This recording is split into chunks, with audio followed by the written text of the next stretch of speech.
Hey, you guys, this is Josh with Homesteading Family, and welcome to this week's episode of the Pantry Chat Food for Thought. And we have an exciting guest today. I'm just honored to have Justin Rhodes of Abundant Permaculture here with us today. What's up, Justin? What's up, man? Thanks for having me. Oh, man. Yeah, absolutely. It's great to have you here. And we're just going to talk a little bit on the main part of the show today, just a little bit about Justin's story. He's got a new book out that's really good we want to share with you. And just talk homesteading stuff. But to stay in the flow, for those of you that hang out with us regularly, we usually do a little chit chat, Carolyn and I call it, and talk about what's going on the homestead. We're going to answer one of your questions, and then we'll get into main topics. So for you folks that want to just get to the meat of things, we'll have that time stamped for you below, and you can skip ahead if you want. But I think you don't really want to miss this discussion today. So Justin, what's going on with you like right now? Just can you give us a little glimpse into your daily routine or, any of the highlights that are happening on your homestead during this spring season? Yeah, for sure, man. You said it, spring. So we're in the middle of the beginning of the spring explosion, like the week of the spring explosion. So we winter let me sneeze here. We winter our lambs and our cows in deep bedding, and when they go out, that's chore time, because then you're moving because we move the animals every day, and it's just like this explosion of different activity. I won't say it's necessarily harder, because if they're in deep bedding, you're covering the manure, there's work there that you don't do in the summer, but it's just getting the hang of things. We had piglets for the very first time. We just planted 100 tomatoes in the greenhouse. So we're moving the animals. So we keep chickens and pigs in the greenhouse. They move out, and we're finding a place for them. But then we want to plant that as soon as possible. So we're planting that with tomatoes. 100 tomatoes took a bit longer than we imagined. And 100, all right. We sort of got a farm went out of business around here, and they raise animals like we do, and we kind of had to just take advantage of that. So we just charged in with 2 heifers, 10 pigs that we're going to grow for market, and a guard dog.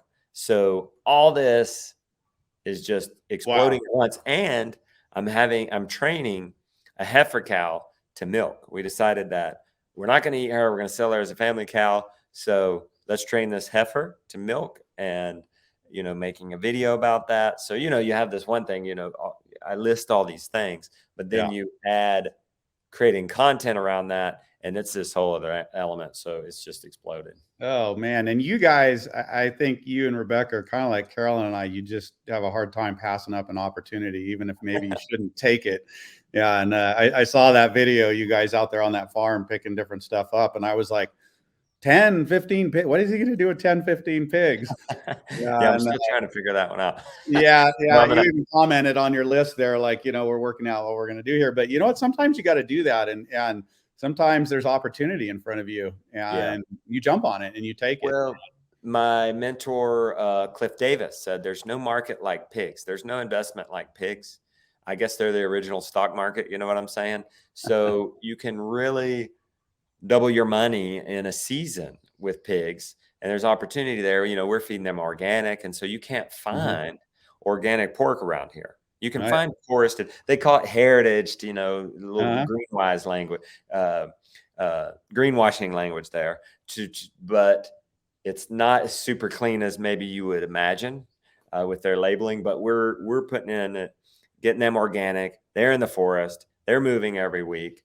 And I think really, Josh, as a content creator, so far I'm been homesteading, and that's what we do. But is there an element of, now let's show what somebody could do? Take 1 acre, put 10 pigs on it, 12 paddocks, moving them around every week. So the first paddock, every paddock gets 80 days rest before they come back. Takes off that parasite pressure. They don't tear up the land too much in that time. That's attainable for anybody. 1 acre, 10 pigs, but I want to, ideally, I could leverage my audience and sell those pigs and no problem.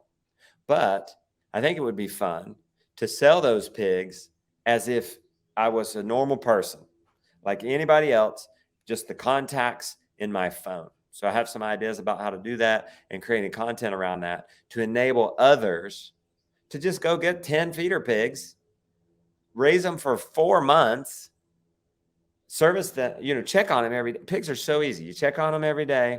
Yep. You feed you fill up their water, fill up their feeder twice a week, move them once a week. That's it.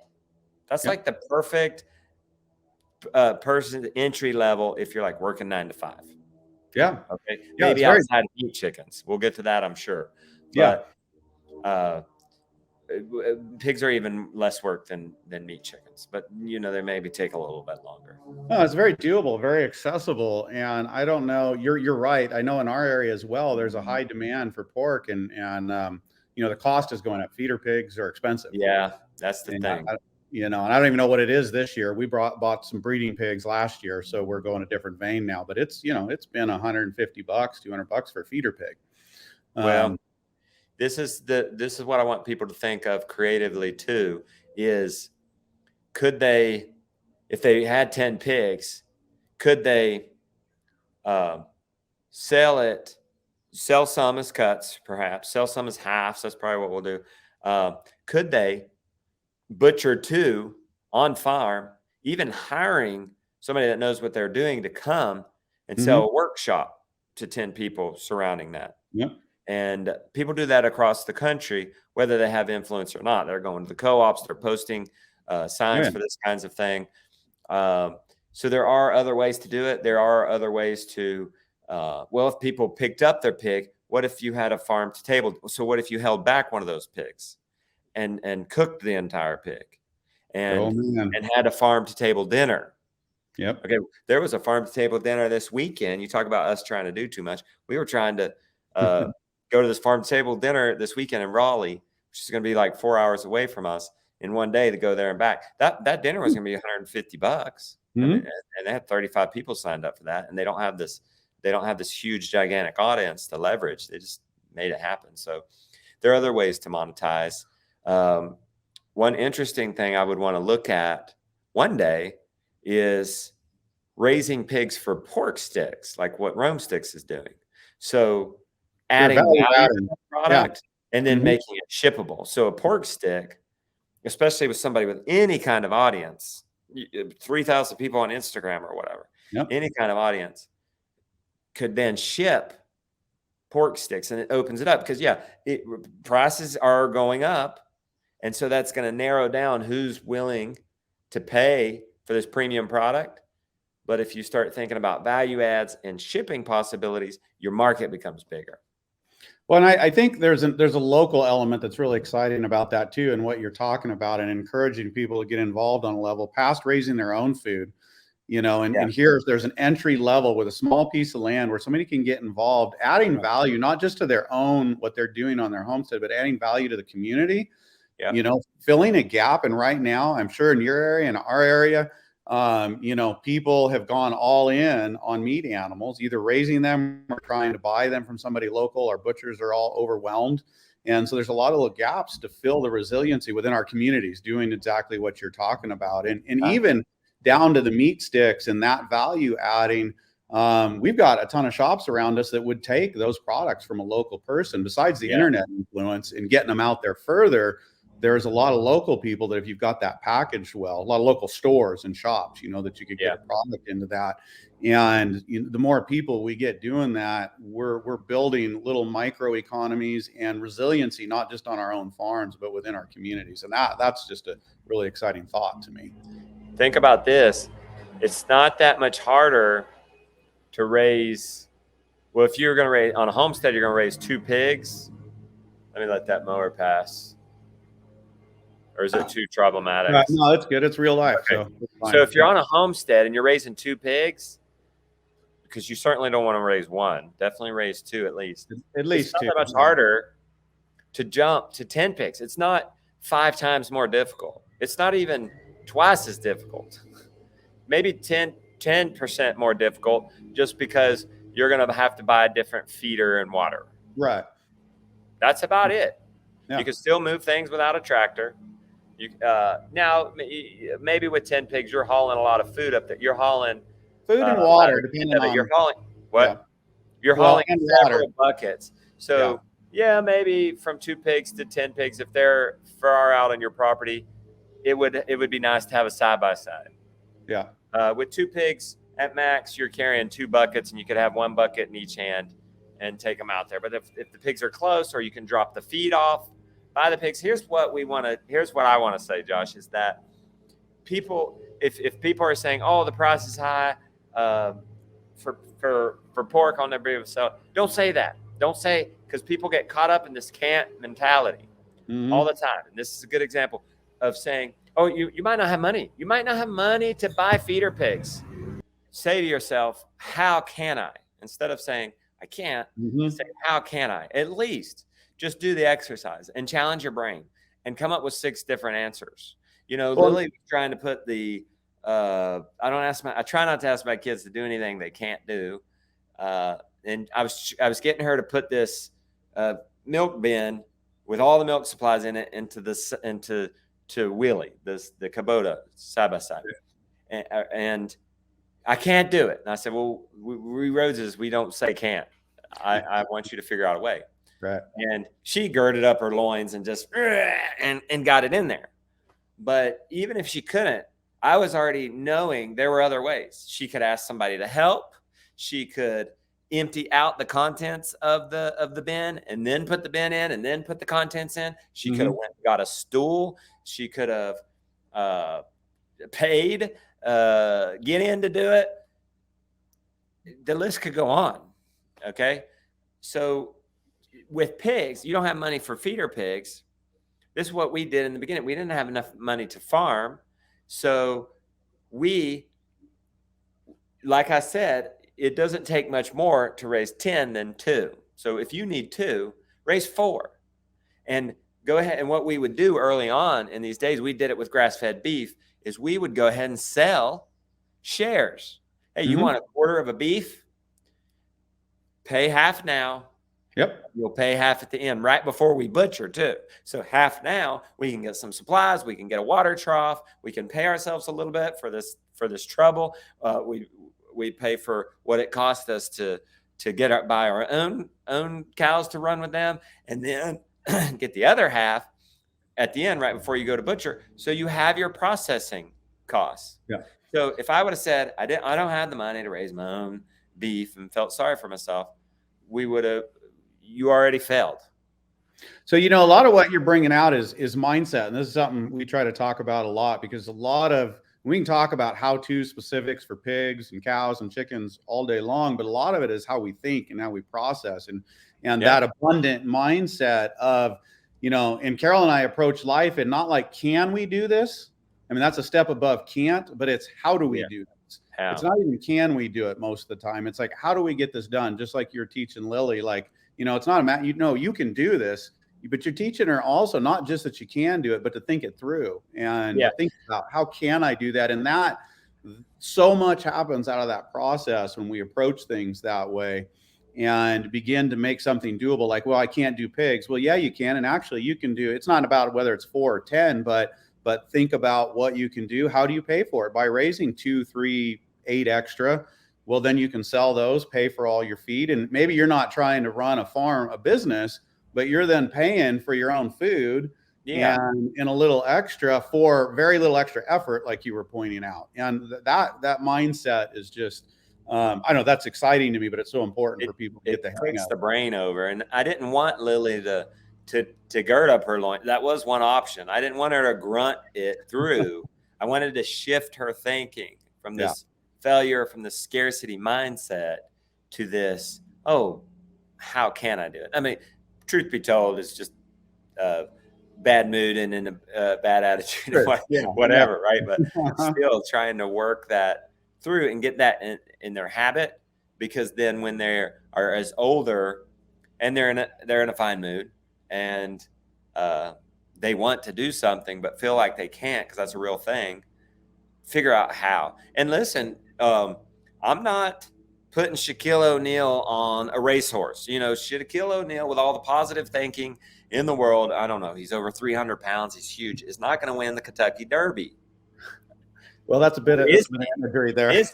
No, he's not going to ride the horse. But if he Yeah. wanted to win the Kentucky Derby, he would buy the team. Yeah. And have the horse. So Shaquille O'Neal can win the Kentucky Derby. I'm just trying to train this roundabout way of thinking, even for my own self. You know, I act like I'm some champion with this right now, and it's all textbook and good as you sitting here and talk, but it's good to reiterate that and teaching my children so that I remember it. You know, I'm thinking of it because I had a defeating morning. You know, I barely got any content for our show today. I'm on a daily post for our vlog. Things didn't go well to get to my project. I had this project in mind for a film. I must have gotten 6 shots for it by now. Usually I'm done by now. I'm gonna have to find time this afternoon, and I'm here as I'm talking about this, saying, instead of just saying, oh, I'll just put that off, I won't put one up tomorrow. Well, one, that would be the first time ever in like 6 years. So instead of saying that, saying, how can I? Yep. And sometimes that means you just need to sit down and think. And sometimes it doesn't feel like you're doing anything in that, but you do need to sit down and just, the plan wasn't working, rework that plan and know that you are doing something. It's actually some of the most important work.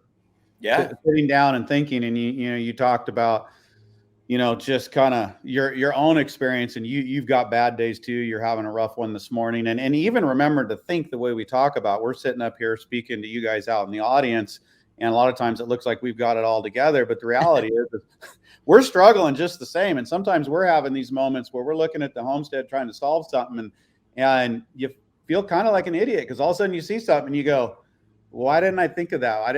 I'm not even using my own thinking, in this area. And I'm sure, Justin, you experienced that. And we hit that throughout times. And we've all got to come back to that. Sit down, think, pause, observe, like in the permaculture mindset, observe, take action, and observe and get into that cycle. And it's easy, even for us sometimes, to just go, how did I miss that? But sometimes you just need to sleep. Or stay away.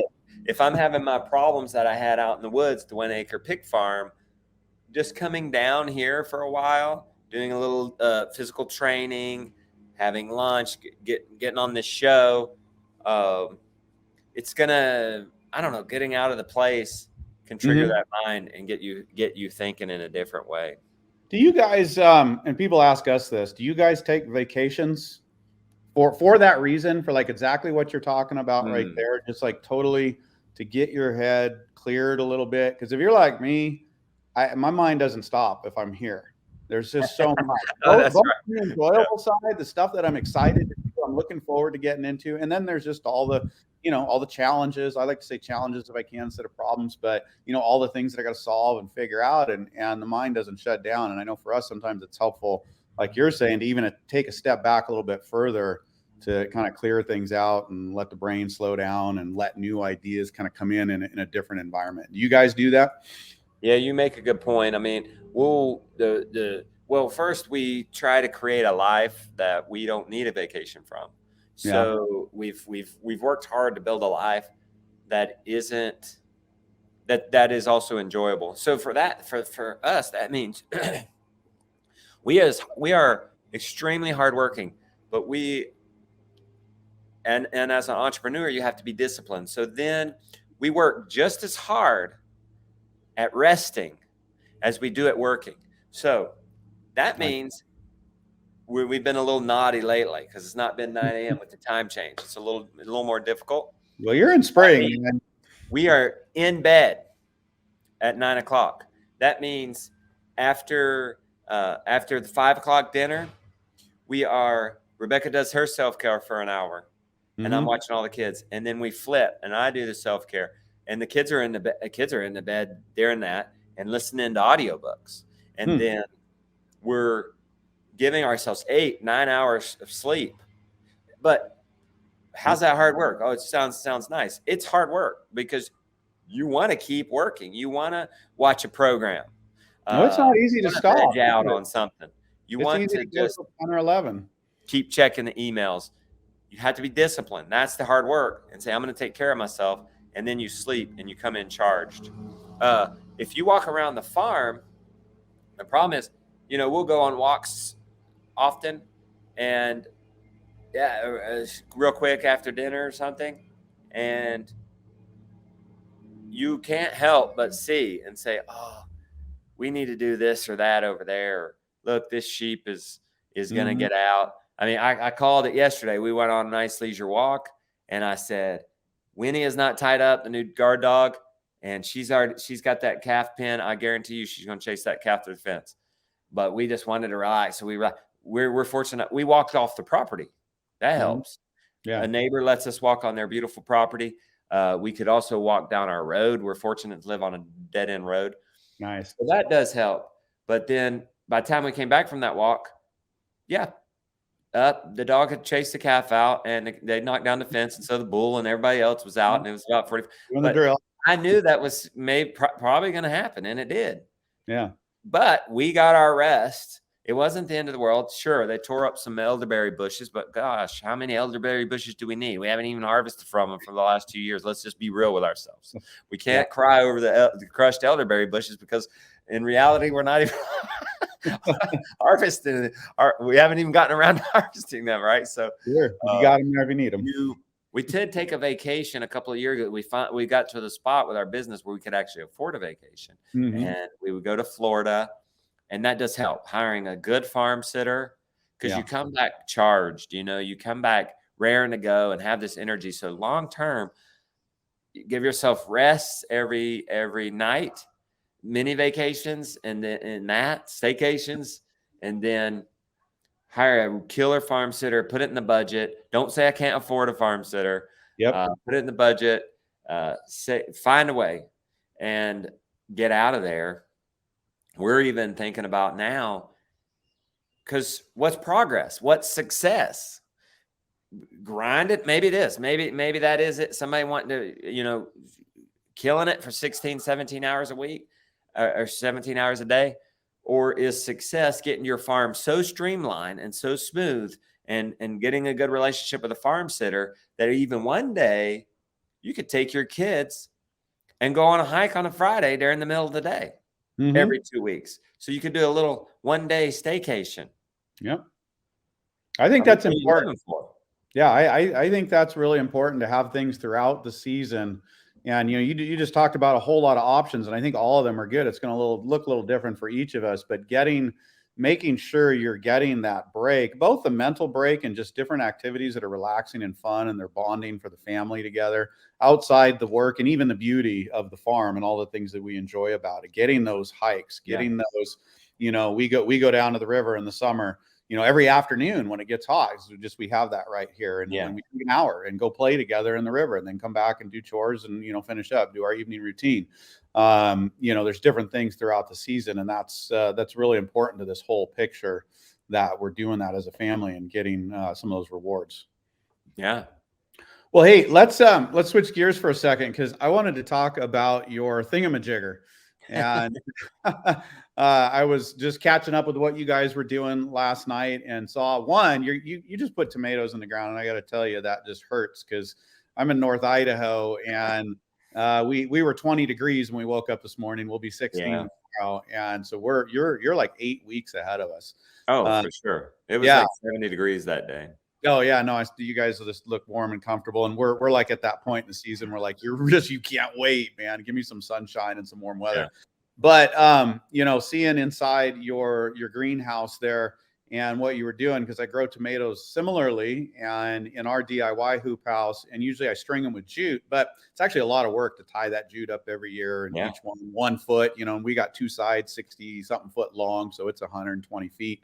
And you had a deal that I know I'm interested in, and I think our audience will be interested in, and that just looks slick, hangs right up real easy for stringing these tomatoes up.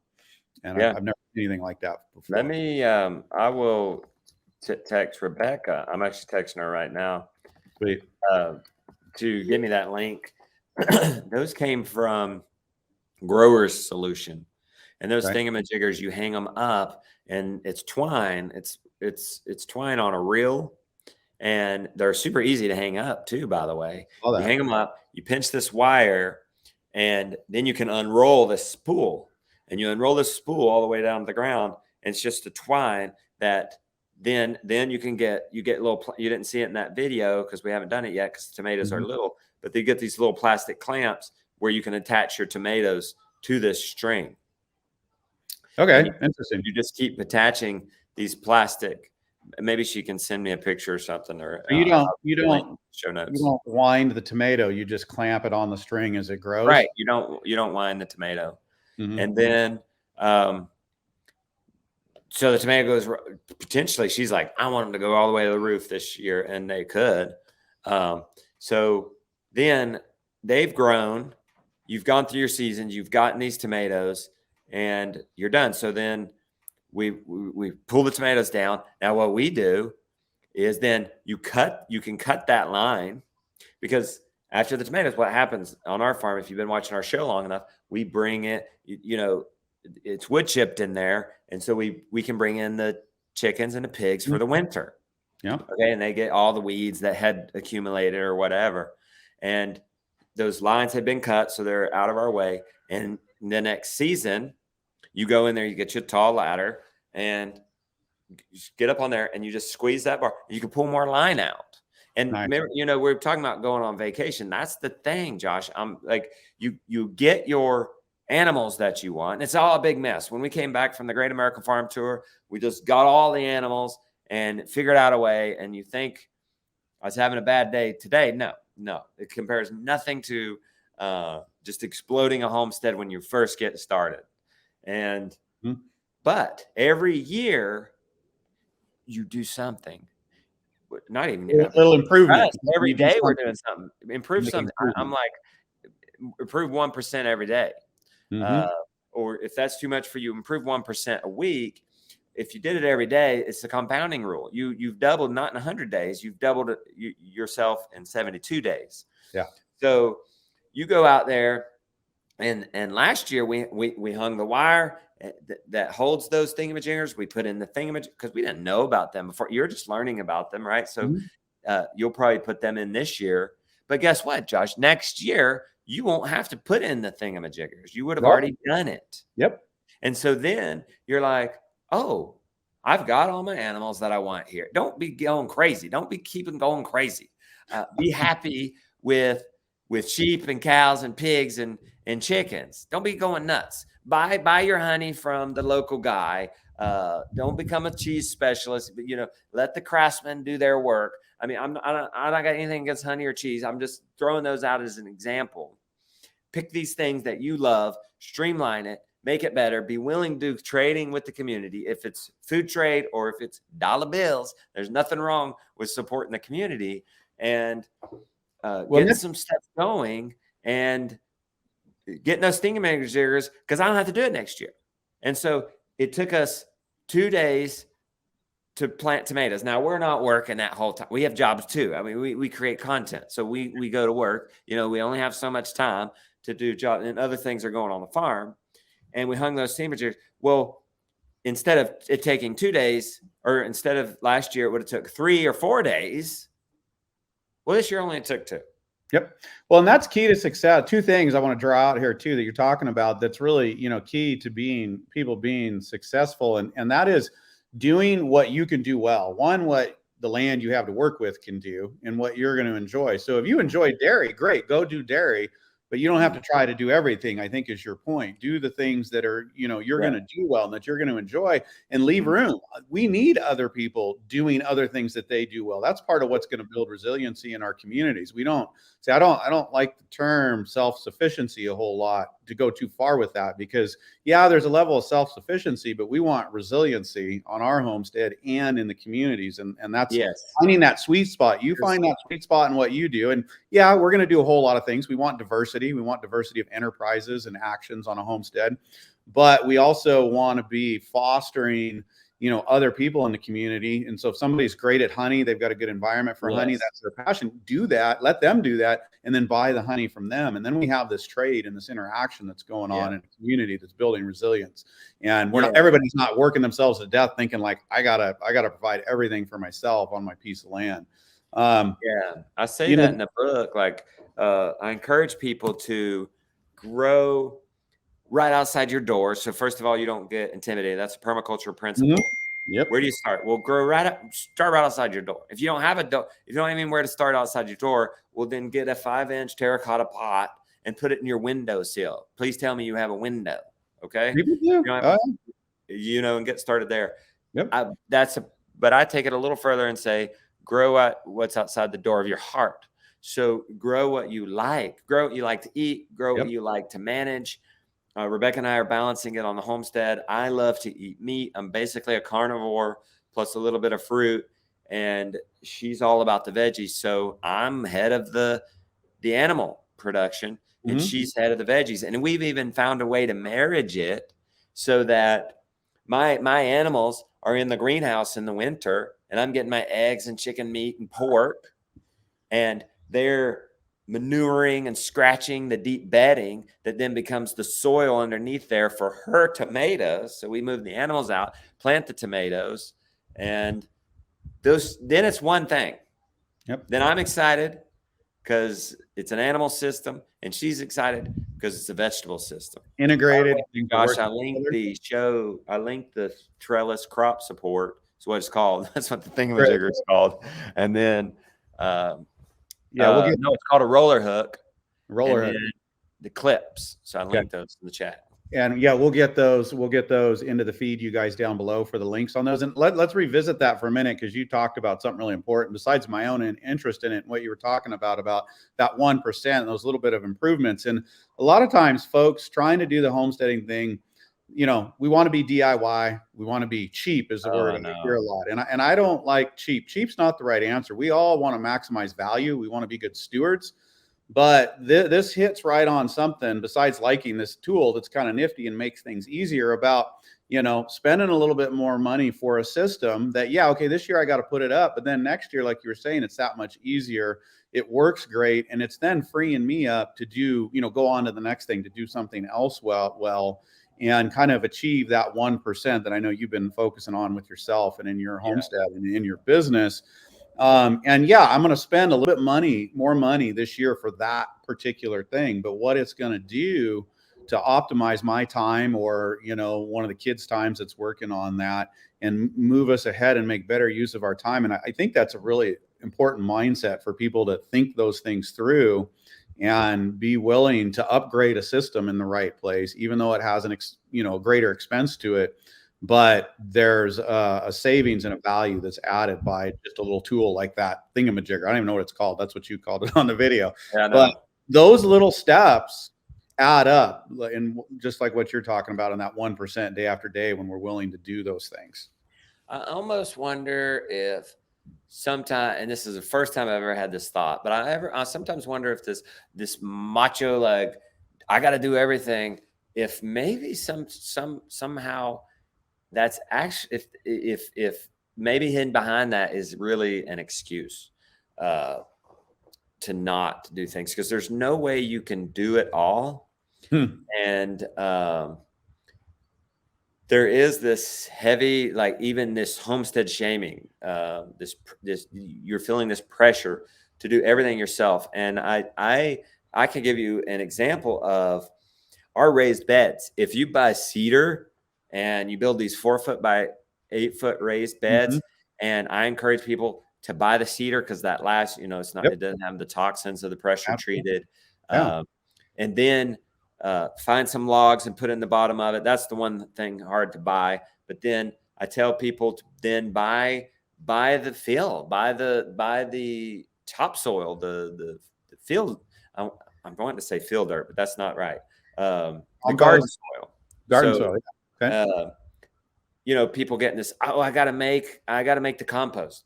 Well, I got news for you. I went on the Great American Farm Tour, and the greatest, the goat of gardening, Elliot Coleman, buys his compost in an entirely different state.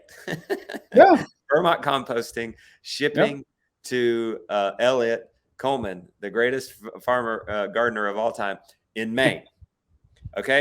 So I think we could take a lesson from Elliot and say, it's okay to not do everything. It's support the community. And people will, this is why I think maybe it's an excuse, because people will, you're getting back into that because you can't actually do everything.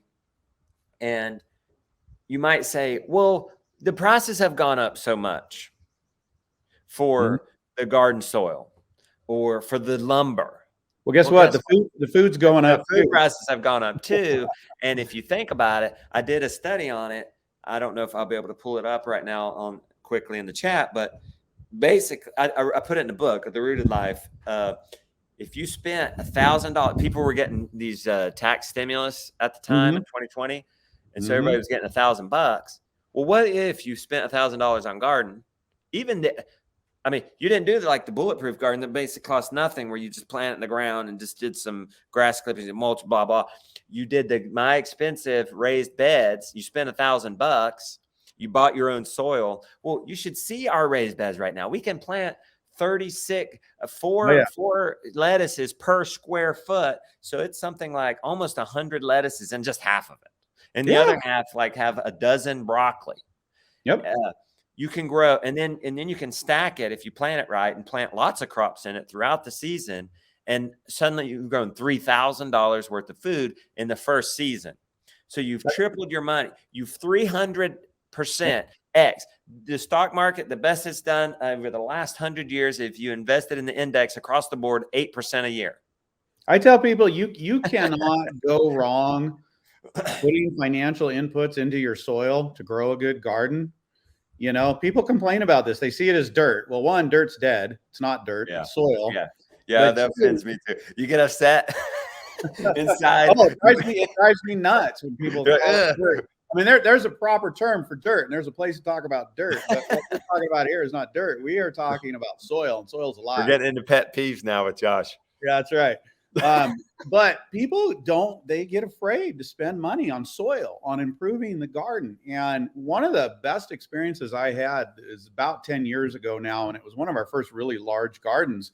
And I spent like $2,000 between soil, mulch, seeds, everything on the garden. And my neighbors thought I was nuts. I mean, they thought I was just off my rocker bringing in, all this quality compost, because I couldn't make it. I didn't have it.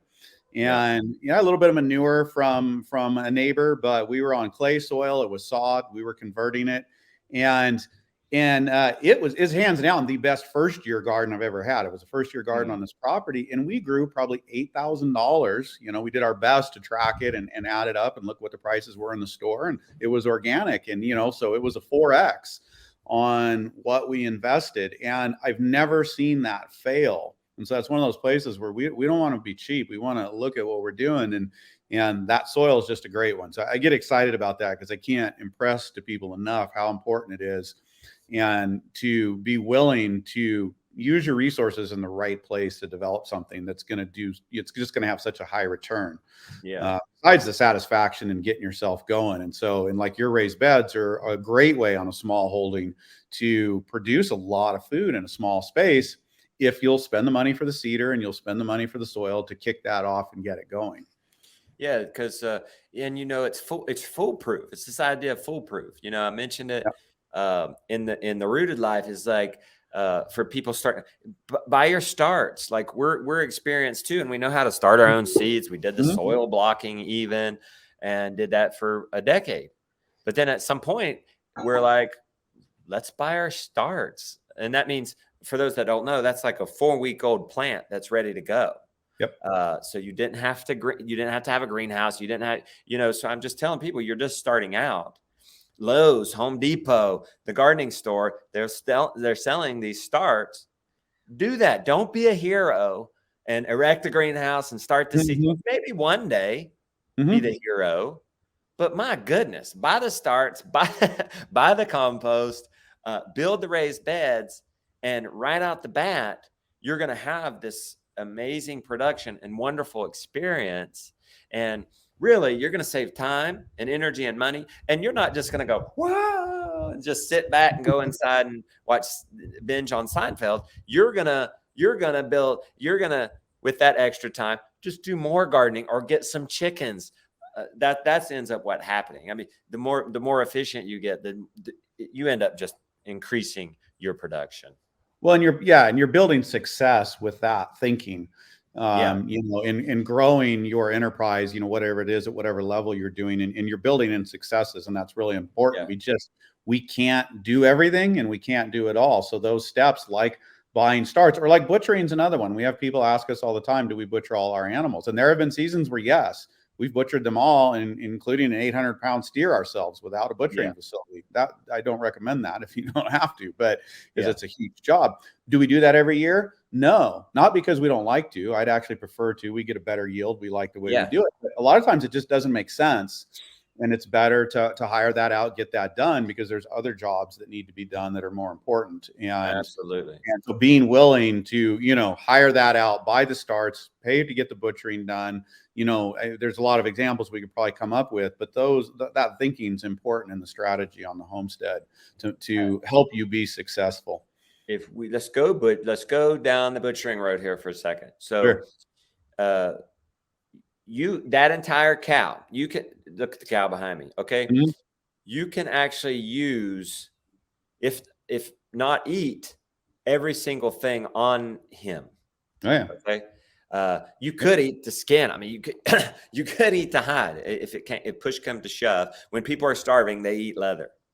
Yeah. You can fry it up. You can also fry it up like chicharrones, on the pigs. You can eat the brains. You can eat the intestines.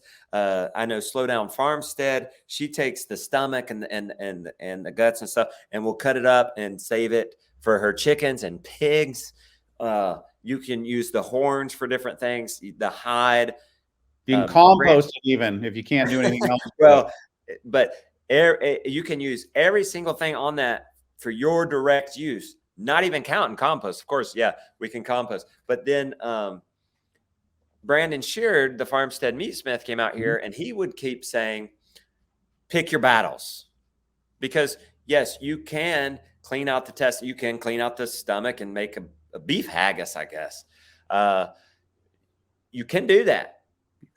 You're going to be there all day and the next day. You have to pick your battles because you also have milk cows on the farm. You have sheep. You have chickens to tend to. You have kids. You probably have, most people listen to this, Josh. Most people in my audience have the 9 to 5. So same here. We've got all of that. And really, it comes back to the starts. Rebecca and I. Who cares if we have the experience? We've learned now that we just met somebody that's their business. They grow starts and sell them, and they're local. Mm-hmm. Hey, let's contract with you because you're even better at it than me to do our starts.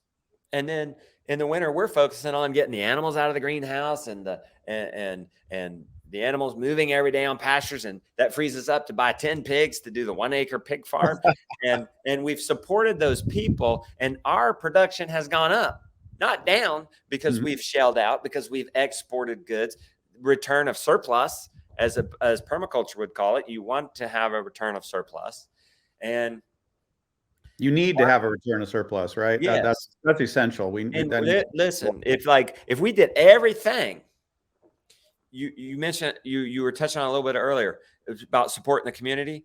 If we learn to do everything, because we're scared.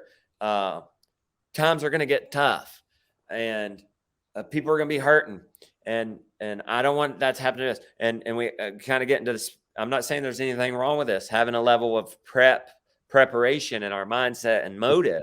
There's nothing wrong with that. Yep. But follow that through. Really, if something really goes down, that's that bad. Oil dries up or whatever, war or whatever, and everybody around us is suffering. Are we really saying we're not going to have a heart to help, to share? So I think it would have been good, like you were saying earlier, to have established some sort of community network so that everybody else isn't hurting as bad as maybe they would have had we not supported them in good times. That's essential. And yeah, Justin, it needs to be part of the goal in what we're doing. And that's why I get to harping on self-sufficiency a little bit. I mean, it has a place in the term, but I think it's much more about resiliency, and resiliency, not just for us, but for our communities, because we're not going to be an island alone. That's a bad situation you describe. If you've got it all together and somehow you are self-sufficient and the world's hurting all around you, that's just not what we want it to look like. And two, the reality is very few of us are going to hold all on to all that. We're hopefully going to share with everybody and share the abundance and the surplus of what we have. So that much better that we're encouraging each other and building resiliency and thinking out past our own homesteads and making these links and these connections. And I mean, I love that example with the starts. That's a phenomenal example of another thing when you guys out there are thinking about your homesteads and the actions you're taking. What can you do that lightens your load a little bit? Springtime, Justin's in the middle of it right now. Everything's exploding. We all know what that's like. So what can you do to lighten your load a little bit, but it still increases your productivity and it still helps somebody else in your community or build something that they're doing? And then there's this interaction of resiliency between homesteads and within community, so that if those times come, and they're going to on some levels, and it's kind of a whole nother discussion. We could go down the rabbit trail and what's happening, but they're going to come. And the more we're building this now, the more we get through these things together, right? Whatever they are, and whatever level they are. You know what my resiliency plan is? Let's have it. A bull, a ram, a boar. Yep. A rooster. Breeding stock. I don't know what I'm saying here. Josh is already onto it. These are males, and of course, I'm going to have the other end, the females, basically breeding stock. We were out getting everybody back together. Remember I told you everybody broke out. We were getting everybody back together, and I'm like, wait a minute. And I started counting cows. I'm like, holy crap, we've got 11 cows. So, we got 8 acres. That's too much for 8 acres. And for us, oh my goodness, we've become the crazy cow people. So, you're talking about a good investment portfolio right there, Justin. Well, you're talking about diversified assets that reproduce themselves and grow. That's right. Because this was happening. So now, Josh, we're enough with this. Enough with the, we're not going to keep heifers. We're castrating the males. So now we have a 6-month-old heifer to sell. We have a heifer we just trained as a family milk cow that has a calf to sell. So this will help other families. Mm-hmm. We have another heifer that's about breeding age. She's going to be for sale. And so what 3 or 4, and I'm no less off. I'm no less rich or wealthy because I've sold them. Why? I got more coming. Yep. Because I got a bull. And when he expires, he would have already had an offspring bull that would replace him. You see, and AI has a lot of challenges. We are always all the time, what can't I just AI? Can't I just AI? And sometimes you can, but there is nothing like having that male animal on your farm that completes that cycle, that reproduction cycle. That is just such an important resiliency. I love it. I'm telling you, that male animal, especially in the cows. Don't get me started on cows. You talk about grain prices going up, and there's food shortages entering our vernacular for the first time. Food shortages, supply chain issues, another thing entering our vernacular for the first time. That don't happen with sunshine and grass. If it does, we got way bigger problem. We gone. So what I'm saying is the cow, the bull, and a couple of cows all day long. Well, out eating the grass. I can see them as I'm talking to you. Chomp, chomp. I can hear it. Chomp, chomp. Resiliency is what they're saying as they chew that grass, because they move on. We let that grass. It just comes right back up, just like their offspring. Oh man, God's creation is just phenomenal. The abundance that He gives us if we will work with what He made. And just that little cycle you're talking about right there, and that regrowth and the sunlight of the conversion of the sunlight and the energy and the carbon and everything that's happening there. There is so much abundance here if we'll get in sync and we'll get to working with it. I wanted to say something. you're my first permaculture teacher taught me the only thing between you and your goals is this little thin skull. Don't let your mind go. And he said, he came to me, and I think to make a point, he said, you can grow guinea pigs.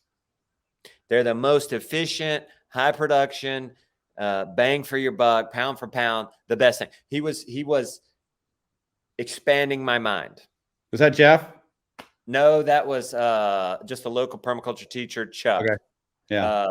So we have to. So back to the beef thing, like they're eating grass. The sunshine is growing the grass, or grass is growing, and we can't eat the grass, but we can eat the beef. And I've learned I'm really going to blow people's mind here. I'm not going to tell you to eat a guinea pig, but I am going to tell you, if push came to shove, a man can eat 2 pounds of beef a day and not just survive, but actually thrive. Yep. Absolutely thrive. And that's food on hoof, no storage requirement. Because if you talk about deep resiliency, you're talking about not alternative energy, but not needing the energy in the first place. So you're talking about food stored on hoof, cows that giving milk every day, and a new calf every year. That's exciting to me. And not that it's not just if push came to shove and you're eating beef and milk, what I'm saying is you're not just surviving, you're actually going to thrive. And I've been proof of that, eating more carnivore for the last 2 or 3 years. So that's been going good. That's been going good for you. I know a lot of people here may not know your story, but you've had some serious health struggles with Lyme's disease. And so I know you've been working through figuring a lot of that out over the years. And so going that more carnivore diet you have found has been really, really helpful for you. Yeah. Yeah. And I bring that up, not to say everybody's got to do that, but to say, get out of the shell, let your mind go and expand. Think about guinea pigs, grasshoppers. Actually, grasshoppers beat guinea pigs for the most high efficient food source, pound for pound intake to what they give you. Okay. They're not culturally acceptable for us to eat, or socially acceptable is what I mean. Rabbits aren't necessarily socially acceptable. It's not really part of our culture here, but they can be more efficient. Ducks and geese. If we would eat more geese can survive more on grass than chickens. I mean, chickens can maybe at best get 20% of their diet from grass, where it's more flipped with geese. Yep, they're like 80. I want to say 80 to 100%. Yeah, it's at least 80%. In a pinch, I had a friend free range his ducks here, even in the winter, and they make it. Now, is it high production? Are they going to give you as many eggs or whatever as maybe they would have on grain? No, but they cost you nothing. Yep. Hey, I want to touch on something before we get too far away from it. That's that idea of having that male counterpart to whatever breed you're raising on your farm. And you get into big animals like cows, sometimes even sheep, and pigs, and people are like, well, I don't have room for them. I don't have the ability. So there's that limiting mindset that I can't. And I want to encourage you to think past that. A bull can service like around 25 cows easily in a season, a healthy bull. So co-op it, find somebody that's got the land, and then co-op the bull and share it and go in on it and use it around a few people, a few smaller holdings. And you can do this with male animals, and create a community. If you don't have the land or you don't have the resources to feel like you can maintain that, that size animal on your land, there's different ways to get it done. There's deep bedding. So people can raise, for example, as a teacher, I raised 2 pigs under a carport. I petitioned half of it off with cattle panels and T-posts, and just to have walls and to hold mulch. So I put down 8 inches of wood chips in the bottom, put 2 pigs on it. So they're only in half of it. It's 10 by half of the carport is 10 by 12. So 120 square foot, only 60 square foot per we're talking about a carport. You guys, everybody listening knows how big a carport is. 2 pigs in half of it, wood chips in the other half to keep them dry, and putting in wood chips over their manure every day, putting in a pitchfork of manure in every day. So, oh, I don't have room. You got a carport, you can raise 2 pigs, which is going to be, let's see, if you raise pig, I'm going to say 200-ish, 250 pounds of pork, maybe 200 to 400 pounds of pork in your freezer. Yeah, in 6 to 8 months in a season, in a regular growing season. Yeah. So love it. If there's been a theme of the show, what is the one takeaway? It's just stop saying I can't. Don't limit that mind, and encourage yourself to get thinking outside of that box. Yeah, I love that, Justin. That's a good summary, and that's a good transition because we are getting in on time. And I wanted to introduce people for a minute here to a couple of things you've got going on. You've got a brand new book out. I think this is your first book, isn't it? Yes. The Rooted Life. Let me get that in the camera, and we'll get a link to you guys to that book. Tell us a little bit about this book for a minute and just why you wrote it and who it's for. We are voracious readers and love to read. And we found we're growing our own food and living this lifestyle, this homesteading lifestyle. We're so excited about it. Basically, that's what's coming down to. That then we've built a career about it, and we're so excited. There's this. It completes our joy. You find something that makes you happy and is wonderful and good. The only thing that can make that better is sharing that with somebody else. You know how if you're watching a funny show, it's hard not to laugh and look over at your most loved one in the room. You know what I mean? You want to look and laugh with each other first. Whatever. Notice that the next time. Go watch a Seinfeld or something, and then watch. Is that what you watch at 12 o'clock at night when you can't sleep? I don't know why I've ended up bringing that up. It's been a long time. You could tell I was at my height in the 90s. I should tell him to go watch Nacho Libre. That's a guaranteed laugh. So, and then watch what happens when you laugh. You look at others.